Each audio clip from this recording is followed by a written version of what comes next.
નમસ્કાર, ગુજરાત ફર્સ્ટમાં આપનું સ્વાગત છે. હું છું આપની સાથે વિકાસ મકવાણા. સમાચારની શરૂઆત કરીએ. ગુજરાતમાં છૂટો છવાયો વરસાદ રહેશે તેવી હવામાન વિભાગે આગાહી કરી છે. નૈઋત્યનું ચોમાસું પહોંચે એ પહેલા પ્રી મોન્સૂન એક્ટિવિટી જોવા મળશે. ગુજરાતમાં છૂટો છવાયો વરસાદ પડવાની આગાહી હવામાન વિભાગે વ્યક્ત કરી છે.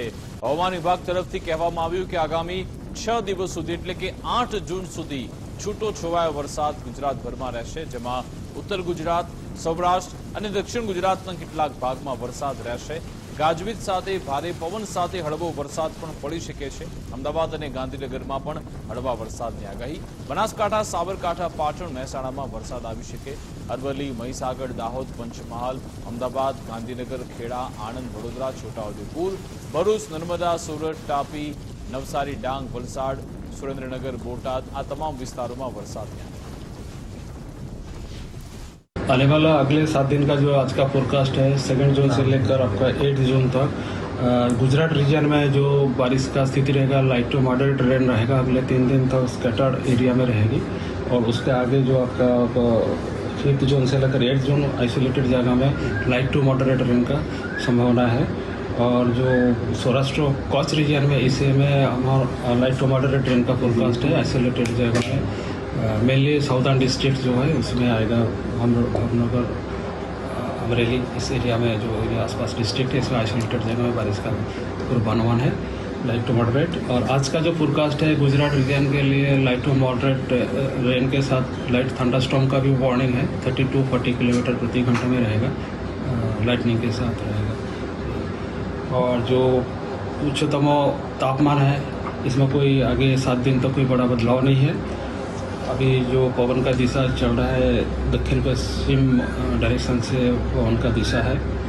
अहमदाबाद और आसपास का क्षेत्र है इसके लिए जो पूर्वानुमान आज दिया गया है मेनली क्लाउडी उसका ही रहेगा, आसमान क्लाउडी रहेगा. और जो थंडरस्टॉर्म के साथ लाइट टू मॉडरेट रेन का जो पूर्वानुमान है 30-40 किलोमीटर स्पीड के साथ.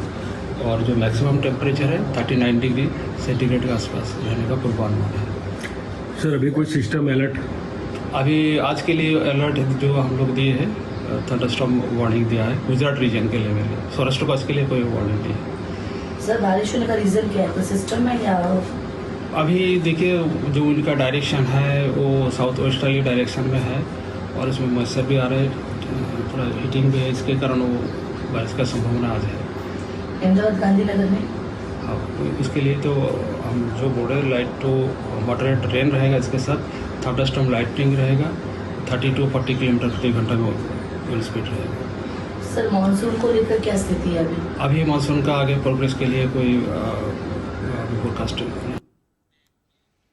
વરસાદને લઈ હવામાન નિષ્ણાંત અંબાલાલ પટેલે પણ આગાહી કરી છે. તેમણે કહ્યું છે કે રાજ્યમાં વરસાદી માહોલ યથાવત રહેશે.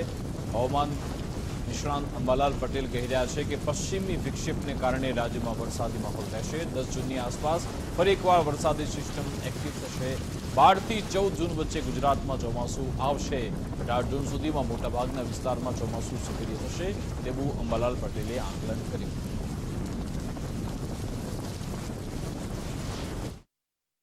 હવામાનમાં પલટો આવશે. ઉત્તર પૂર્વ ભારતના ભાગોમાં મહત્તમ જે પવનની ગતિ હશે તે લગભગ 70 થી 90 કિલોમીટર ઝડપના પવનો ફૂંકાઈ શકે.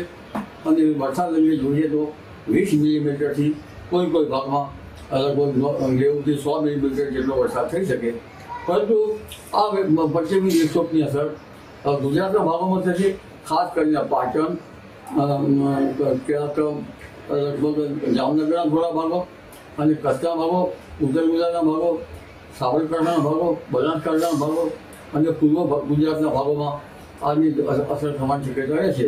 ત્યાં વરસાદ પણ આવશે. પરંતુ ઉલ્લેખનીય છે કે 10મી જૂનની આસપાસ એક સિસ્ટમ પણ છે અને ત્યાંની અસર લગભગ ગુજરાત તરફ તો ઓછી થશે. પરંતુ કંઈક અંશે બંગાળ ઉપસાગરનો ભેજ અને અરબ સાગરના ભેજના કારણે ગુજરાતમાં વરસાદ થવાની શક્યતા રહે છે. અને પશ્ચિમ ઘાટમાં લગભગ 8 તારીખથી 8મી જૂનથી 12મી જૂન વચ્ચે ભારે વરસાદ થશે. દેશના પશ્ચિમ ઘાટમાં કોઈ ભાગમાં 200 mm જેટલો વરસાદ થવાની શક્યતા રહે છે. અને ત્યાંની અસર લગભગ 8 થી 12માં મુંબઈ, મહારાષ્ટ્રના ભાગોમાં થવાની શક્યતા રહે છે. આ સિસ્ટમ ગરમી બનશે ચોમાસું સક્રિય થશે અને 12 જૂનથી ગુજરાતના ભાગોમાં ચોમાસું આવી જશે.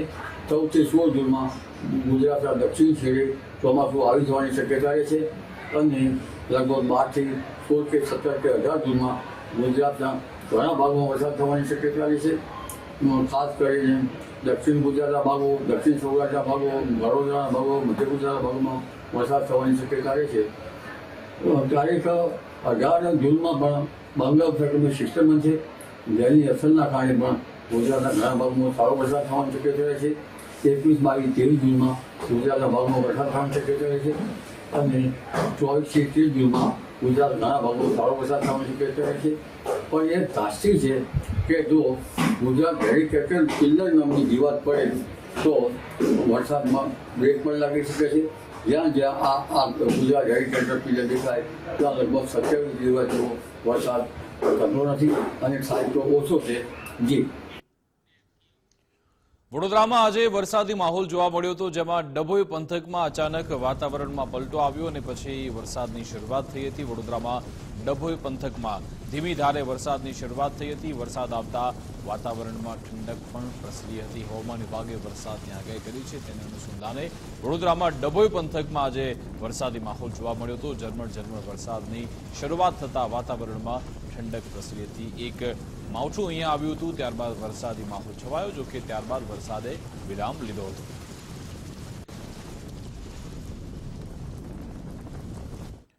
આજે છોટાઉદેપુરમાં પણ વરસાદી માહોલ જોવા મળ્યો હતો. છોટાઉદેપુરમાં બોડેલી પંથકમાં સારો એવો વરસાદ આજે વરસી ગયો. છોટાઉદેપુરના બોડેલીમાં એકાએક વરસાદી માહોલ છવાયો હતો. સવારથી જ ભારે પવન ફૂંકાવાની શરૂઆત થઈ હતી, ત્યારબાદ વરસાદ વરસવાની શરૂઆત થઈ. ભારે ગરમી અને બુફારાથી લોકોને આંશિક રાહત મળી રહી છે. છોટાઉદેપુરમાં આજે સવારથી મેઘાવી માહોલ હતો. બોડેલી પંથકમાં સારો વરસાદ આજે વરસી ગયો. અનેક એવા વિસ્તારો કે જ્યાં ઝરમર વરસાદ હતો, તો કેટલાક વિસ્તારોમાં ભારે પવન સાથે વરસાદ પણ વરસ્યો હતો. જો કે હાલ વરસાદે વિરામ અહીંયા લઈ લીધો છે. આગામી એક સપ્તાહ સુધી આવો છૂટો છવાયો વરસાદ રહેવાનો છે. પ્રી મોન્સૂન એક્ટિવિટીના ભાગરૂપે આ તમામ વરસાદ વરસી રહ્યો છે. હવામાન વિભાગનું આંકલન એ પણ છે કે 12 થી 14 જૂનની આસપાસ ગુજરાત ચોમાસું પહોંચી જશે. ત્યારબાદ ચોમાસાની સિઝનની શરૂઆત થવાની છે. એ પહેલા પ્રી મોન્સૂન એક્ટિવિટીના ભાગરૂપે અત્યારે વરસાદ વરસી રહ્યો છે.